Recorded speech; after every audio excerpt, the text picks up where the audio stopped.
Aku cek dulu ya. Jadi rencana nanti tambah aja di cek itu. Nanti tambah sama yang tadi. Kenapa tuh? Kan remnya sama baik tuh. Nggak pengen nyoba yang lain. Pengen nyoba yang lain baik. Pakai berapa hari nih mbak? 1 bulan. 1 bulan ya? 1 bulan nggak dijual nah, Y04S. Aku cek dulu mbak ya. Pinnya berapa mbak? 232. Di sini sama siapa? Naik ojek. Naik ojek? Iya. Dewean?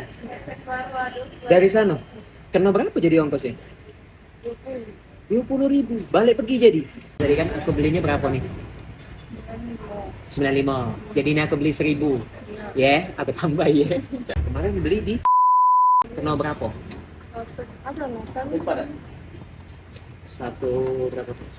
Kalau kami jual sih 1,4. Itu 4,5. 1,4,5. Jadi mbak ini jual HP Vivo Y04S. Di sini kelengkapannya ada box, adapter sama USB-C. Jadi kelengkapannya lengkap. Untuk standar boxnya itu memang tidak ada headset lagi. 1 bulan pakai ya. Bening nih masih HP-nya. Kemarin mbak beli di situ cash atau kredit?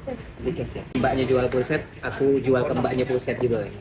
Dicek dulu. Kasih saya masih mbak ya. Terima kasih.